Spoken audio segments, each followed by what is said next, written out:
Good morning, everyone. Let us start our chapter number 6, which is elementary functions and Mobius transformations. तो पहली definition क्या है?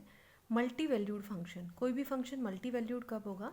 से w equal to f of z. आपके पास कोई फंक्शन है where z is equal to x plus iota y. एक मल्टी वैल्यूड फंक्शन होगा इफ फॉर गिवन z, कोई भी आपको z गिवन हो, वी में find more than one value of w. आपको w की उस पर्टिकुलर z के लिए एक से ज़्यादा वैल्यू मिल जाए तो वो फंक्शन कैसा होगा? Multi valued. अब से जैसे एक एग्जांपल अगर हम लें यहाँ पे w इज इक्वल टू से अंडर रूट ऑफ z. तो मैंने आपको पहले भी बताया था अगर मैं z को यहाँ 4 ले लूँ तो आपको दो वैल्यूज़ मिल जाएंगी. w equal to under root of 4 means plus minus 2. आपने z को एक वैल्यू दी, इस एक वैल्यू के कॉरस्पॉन्डिंग आपको दो वैल्यूज़ मिल गई. तो फंक्शन कैसा हो गया? Multi valued. ठीक है. Otherwise the function will be single valued. Now the next definition is branch. Branch क्या होती है? F of z define in complex plane. अगर एफ ऑफ जेड आपका एक कॉम्प्लेक्स प्लेन में फंक्शन डिफाइन कर रखा है तो ब्रांच इस फंक्शन की जो ब्रांच है उसका मतलब क्या है कि आपको एक सिंगल वैल्यूड फंक्शन मिले से उसको डिनोट कर दिया इसने capital f of z which is analytic in some domain D.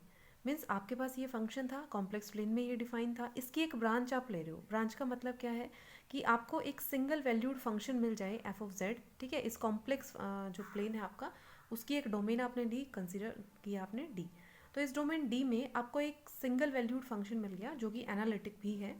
At each point of which F of Z is one of the value of F of Z. Means उसके हर point पे ये जो f of Z है वो भी एक value होगी. किसकी? एफ ऑफ जेड की. ये डोमेन आपने इस तरह से कंसिडर करनी है. क्या कह रहे हैं? Branch of F means single valued function आपको मिले जो एनालिटिक हो इस डोमेन डी में.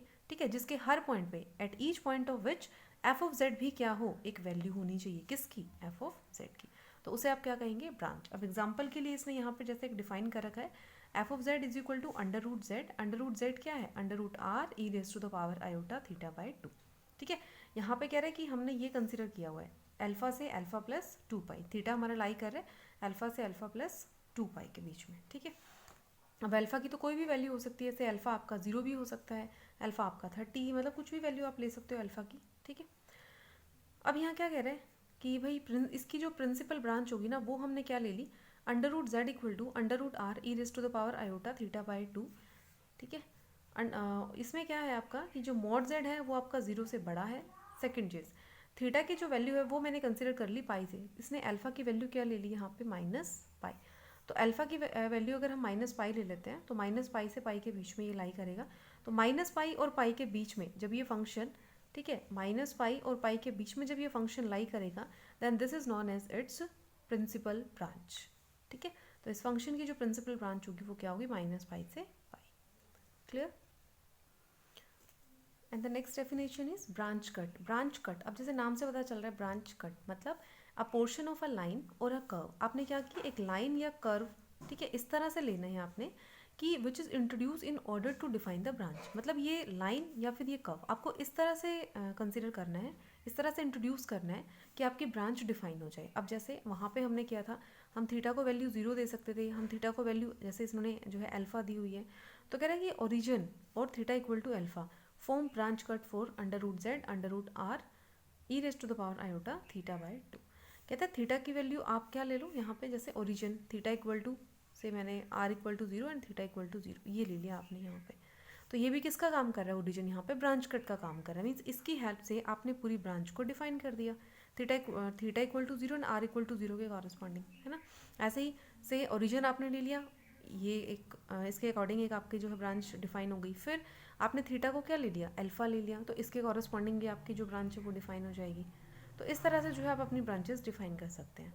तो जिन पॉइंट्स के लिए हमारी ब्रांच डिफाइन हो रही है उन पॉइंट्स को हम लोग क्या कह देंगे? Branch cut. नेक्स्ट आता है ब्रांच पॉइंट. अब ब्रांच पॉइंट क्या होता है? ब्रांच पॉइंट क्या है? Z note. आपने क्या करना है? सबसे पहले तो एक डोमेन कंसिडर करनी है, उस डोमेन में एक पॉइंट लेना है जेड नोट. आप कह रहे हो जेड नोट ना ब्रांच पॉइंट है. कब कहोगे इसको ब्रांच पॉइंट? कब? If Z describe N arbitrary small circle about Z note. सबसे पहली चीज़ तो कि भाई Z नोट के अराउंड, ये से आपका Z नोट पॉइंट है, इसके अराउंड इसने एक सर्कल डिफाइन कर दिया. ठीक है. Then for every branch f of z, ठीक है, कैपिटल, यानी इसकी ये जो एफ ऑफ जेड आपने ब्रांच कंसिडर की थी, कहता है इसकी हर ब्रांच के लिए, इसके हर कैपिटल एफ ऑफ जेड के लिए f of z does not return to its original value, means then for every branch f z of this, f z जो है कभी भी वापस से उस ओरिजिनल वैल्यू पर रिटर्न नहीं करता है, उसे हम क्या बोलते हैं, ब्रांच पॉइंट। ठीक है, जेड नोट को हम ब्रांच पॉइंट कब बोलेंगे, इफ जेड नोट के अराउंड आपने एक सर्कल डिफाइन कर दिया। ठीक है, तो इसकी जेड नोट के अराउंड सर्कल डिफाइन कर दिया, इस सर्कल की वजह से क्या हो रहा है, एवरी ब्रांच, इसकी जो भी ब्रांच आएगी एफ ऑफ जेड जो, ठीक है, वो वापस से अपनी ओरिजिनल वैल्यू पर रिटर्न नहीं कर पाएगी, तो आप उस पॉइंट को क्या बोल देंगे, ब्रांच पॉइंट।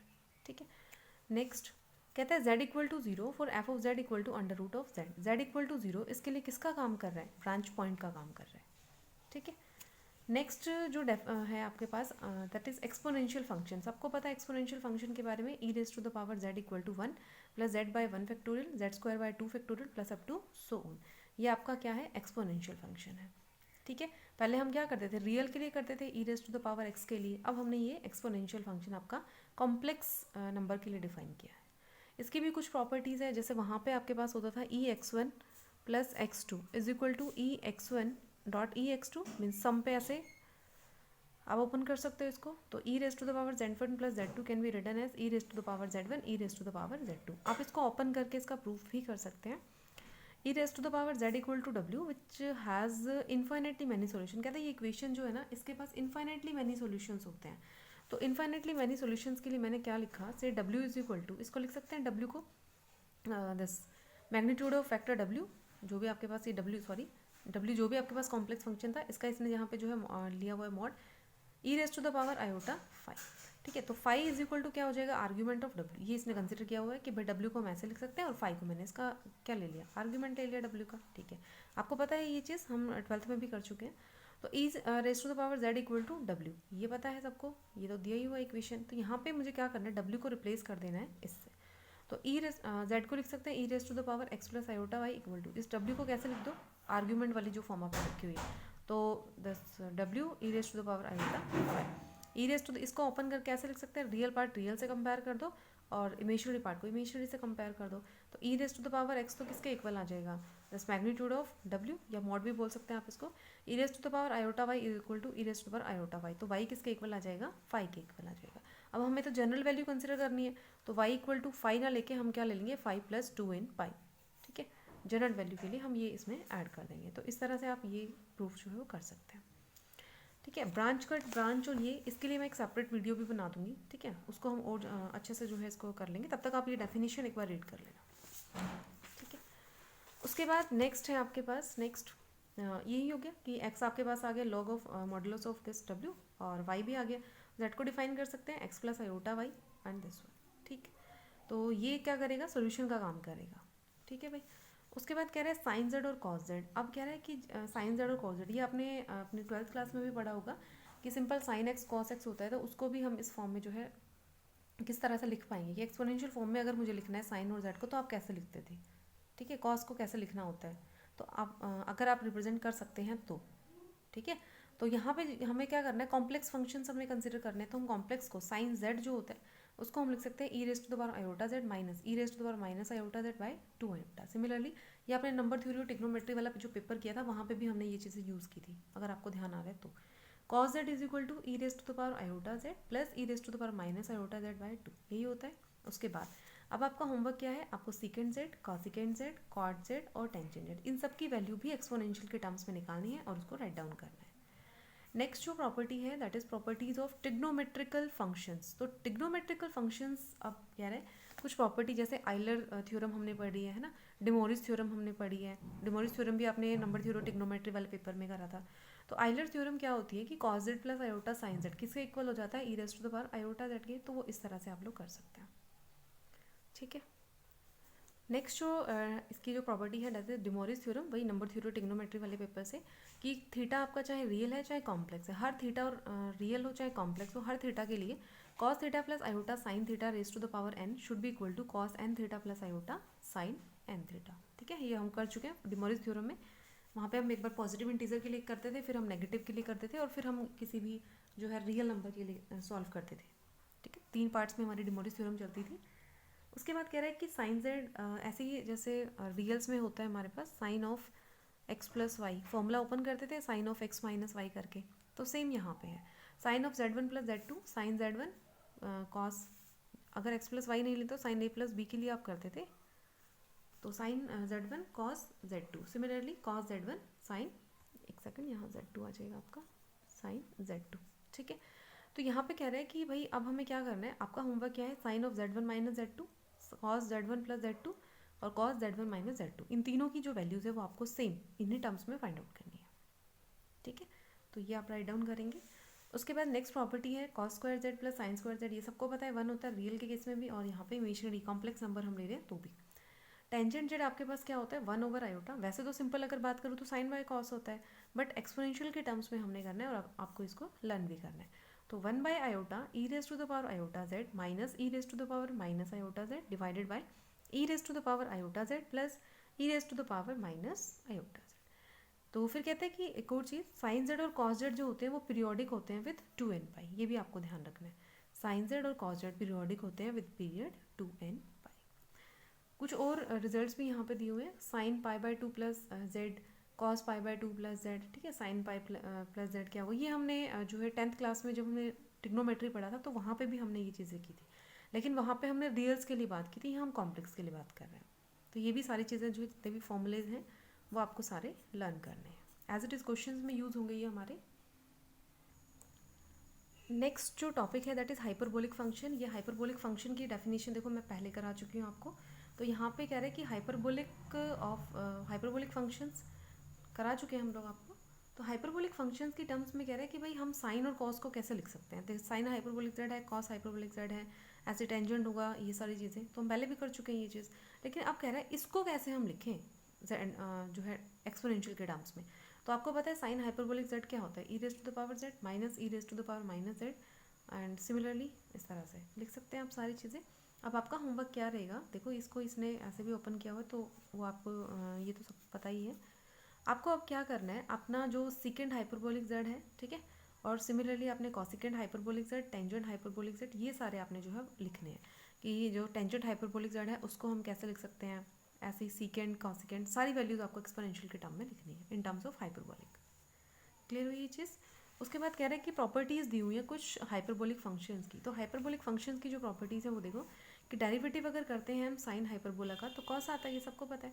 कॉस का करते हैं तो सिंपल साइन आता है, लेकिन अगर हम वैसे करें तो नेगेटिव आता था ना, लेकिन यहाँ पे एज इट इज़ आ जाएगा, ये आपको ध्यान रखना है। Hyperbolic functions with sine hyperbolic z and cos hyperbolic z are periodic with primitive period 2 pi iota. ध्यान देना, जो आपके हाइपरबोलिक फंक्शंस होते हैं साइन और कॉस वो 2 पाई आयोटा के साथ पीरियोडिक होते हैं, ठीक है। ये इसका पीरियड ध्यान रखना, 1 मार्क्स में भी आ जाता है कई बार, अदरवाइज प्रॉपर्टी लिखनी आएंगी तो फिर आपको करना ही है। तो sine hyperbolic z plus 2 pi iota equal to sine hyperbolic z, cos hyperbolic z plus 2 pi iota equal to cos hyperbolic z. Clear हुआ। फिर कहते हैं कि z अगर आपका प्योरली इमेजिनरी है, अगर आप यहाँ देख पा रहे हैं z equal to 0 plus iota y means z equal to iota y, तो ये क्या है, प्योरली इमेजिनरी है। तो साइन हाइपरबोलिक आयोटा वाई को आप कैसे लिख सकते हैं, iota sine y. Similarly cos hyperbolic iota y को आप कैसे लिख सकते हैं, कॉस वाई। तो ये वैल्यूज़ जो है ना आपको ध्यान रखनी है, ठीक है। ये अभी हम जो क्वेश्चंस करेंगे ना तो उसमें यूज़ होंगी ये सारी चीज़ें, तो आपको बहुत अच्छे से याद करनी है सभी की प्रॉपर्टीज़। नेक्स्ट है minus iota sine hyperbolic iota z equal to sine z, cos hyperbolic iota z equal to cos hyperbolic z. तो हो जाएगा ये सारा, जितने भी प्रॉपर्टीज़ आप रीड कर लेंगे। Sine hyperbolic z1 plus z2 equal to sine hyperbolic z1 cos, ये सेम वही जैसा भी हमने पीछे किया था साइन के लिए या साइन हाइपरबोलिक के लिए। फिर वही साइन हाइपरबोलिक के मैग्नीट्यूड का अगर हम स्क्वायर कर दें, मॉड का स्क्वायर कर दें तो आपके पास ये आ जाएगा। ऐसे ही कॉस का करते हैं तो साइन आयोटा जेड क्या होगा, साइन हाइपरबोलिक आयोटा जेड क्या होगा। तो ये बहुत सारी यहाँ पे ना फॉर्मूलेज आपको दिए हुए हैं, तो सारे फॉर्मूले आपको याद होने चाहिए। तो नेक्स्ट है हमारा लॉगरिथमिक फंक्शन। देखो आज हम सिर्फ प्रॉपर्टीज़ और डेफिनेशन कर रहे हैं, ताकि नेक्स्ट लेक्चर जब हम करें हमें मोबियस ट्रांसफॉर्मेशन करना है अपना, तो उसमें ये सारी चीज़ें आपकी यूज़ होंगी। दैट्स वाई आज सिर्फ हम डेफिनेशन कर रहे हैं। तो z equal to x plus iota y होता है, w equal to u plus iota v होता है आपके पास। कहता है e raise to the power w आपके पास z होता है, ठीक है। तो कहता है w is said to be logarithm of z, w को बोल सकते हैं लॉगरिथम ऑफ z, ठीक है। बेस क्या होगा आपका e होगा, और इसको ऐसे लिख सकते हैं w equal to log capital L, आपने ध्यान रखना है logarithm with respect to base e z। जो है ई रेज, आप दोनों साइड क्या कर दो, ई अप्लाई एक्सपोनेंशियल जो है ले लो, दोनों साइड एक्सपोनेंशियल अप्लाई करेंगे तो e raise to the power आपके पास क्या आ जाएगा, देखो यहाँ पे लिखेंगे ना हम इसको, तो e raise to the power डब्ल्यू plus 2n pi iota, this is equal to e raise to the power डब्ल्यू 2n पाई आयोटा, इसने अलग से कर दिया तो इसने z बना दिया इसको, है ना। दैट मीन्स आप क्या लिख सकते हैं, लॉग ऑफ z को क्या लिख सकते हैं, w plus 2n pi iota, ठीक है भाई। तो ये इसने यहाँ पे लिखा हुआ है, तो z को सिंपली इसने इस फॉर्म में लिख दिया कि z को अगर हम ऐसे लिखें तो फिर हम log z को कैसे लिख सकते हैं, w plus 2n pi iota. Clear हुई ये चीज़। उसके बाद logarithm of a complex number has a infinite number of values, भाई बहुत सारी आप देख सकते हैं, आप देखो n, है ना, एंड जैसे जैसे वैरी करेगा वैसे वैसे आपको वैल्यूज़ मिल जाएंगी। Therefore a multi valued function, तो आपको ध्यान रखना है अगर आपसे कोई पूछता है क्वेश्चन कि लॉगरिथम जो फंक्शन होता है या फिर बोले कि इन्वर्स ऑफ एक्सपोनेंशियल फंक्शन, तो वो क्या होता है, मल्टी वैल्यूड फंक्शन होता है, ठीक है। एमसीक्यू भी बन के आ सकता है ऐसे। फिर कहते हैं general value of logarithm of z is written as log z, general value को हम कैपिटल log z से डिफाइन कर देते हैं, and distinguish its principal value which is written as log z। ध्यान रखना है जब हम सिंपल स्मॉल log z लिखते हैं इसका मतलब क्या हो गया, ये इसकी प्रिंसिपल वैल्यू है, और कैपिटल जब हम लिखते हैं दैट मीन्स इसकी ये जनरल वैल्यू है, ध्यान रहेगा।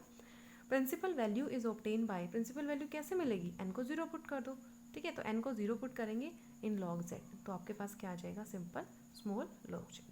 फिर कहता है कि इक्वेशन नंबर 1 और equation number 2, this is your equation number 1, this is equation number 2, तो यहाँ से बस इक्वेट कर दो, तो log z किसके इक्वल आ जाएगा, आपको पता है प्रिंसिपल वैल्यू आपकी क्या होती है, स्मॉल जो है log ऑफ z, तो यहाँ से लिख दो log z equal to log z plus 2n pi iota. तो ये फॉर्मूला आपको ध्यान रखना है, क्वेश्चंस में एज इट इज यूज होगा, ठीक है। आपको z कोई वैल्यू दे देगा, z equal to this one 2 plus 3 iota 4 plus 5 iota करके, और फिर पूछेगा प्रिंसिपल वैल्यू क्या होगी या जनरल वैल्यू क्या होगी, तो इस फॉर्मूले से ही आप निकाल पाएंगे फिर, तो ये फॉर्मूला आपने ध्यान रखना है। उसके बाद कुछ प्रॉपर्टीज़ यहाँ पे दी हुई हैं आपको लॉगरिथम फंक्शन की, तो लॉगरिथम फंक्शन जैसे डी बाई डी जेड अगर आप log z का करेंगे तो सिंपल जैसे आप करते हैं 1 बाई z आएगा, ऐसे ही इनकी प्रोडक्ट आपको पता है सम में ऑपरेट हो जाती है, डिवीजन कर रहे हैं तो डिफरेंस आ जाता है, आर्ग्यूमेंट ऑफ z1 z2 होता है तो उनका सम हो जाता है, डिवाइड करते हैं तो आर्ग्यूमेंट z1 माइनस z2 हो जाता है ना, कैपिटल log z1 है तो भी सेम प्रॉपर्टी, अगर कोई बच्चा कहता है कि सेम प्रॉपर्टी है तो वो होल्ड नहीं करेगी, आप ये एग्जांपल से भी कर सकते हैं, ठीक है। तो ये एमसीक्यू बन के आ सकता है कि log ऑफ z1 z2 आपको दे देगा log of z1 plus log of z2, है ना, ऐसे माइनस करके दे देगा, मतलब कुछ भी इस तरह से वैल्यू आपको दे देगा और फिर पूछेगा कि कौन सा इसमें से सही है, तो आपको ध्यान रखना है log of z1 z2 log of z1 plus log of z2 के इक्वल नहीं होता है। कहता है the choice z1 equal to z2 equal to -1 serve as a simple example for the same, कि आप z1 और z2 को क्या ले लो, -1 ले लो दोनों को, है ना, और फिर उससे जब सॉल्व करेंगे तो ये हमारा जो है सॉल्व नहीं होता है। जैसे यहाँ पे इसने लिया z1 z2 आपका क्या है +1, तो log of z1 z2 equal to यहाँ क्या आ जाएगा आपके पास log ऑफ 1, है ना, log ऑफ 1, देखो z1 z2 की वैल्यू क्या आई 1, तो log 1 आपका 0, but log z1 plus log z2 करेंगे तो आपके पास क्या आएगा 2 पाई, क्योंकि log ऑफ एक बार आप 1 का निकालेंगे, एक बार आप एक बार आप यहाँ भी -1 का निकालेंगे, यहाँ भी -1 का निकालेंगे, तब हमारा आंसर क्या आएगा 2 पाई, तो दोनों हमारा इक्वल नहीं है। इस तरह से नेक्स्ट एक और प्रॉपर्टी आप को दी हुई है, ये भी आपने ध्यान रखनी है। फिर एक इन्वर्स ट्रिग्नोमेट्रिक फंक्शन और आपको दिया हुआ है कि w equal to sine inverse z then z equal to sine of w, तो ये इन्वर्स वाला भी आपने ध्यान रखना है साइन और कोसाइन के लिए, ठीक है। ऐसे w equal to cos inverse z दिया हो तो z क्या होगा cos ऑफ w, तो ये थोड़ी सी प्रॉपर्टीज़ है, ये आपको ध्यान रखनी है।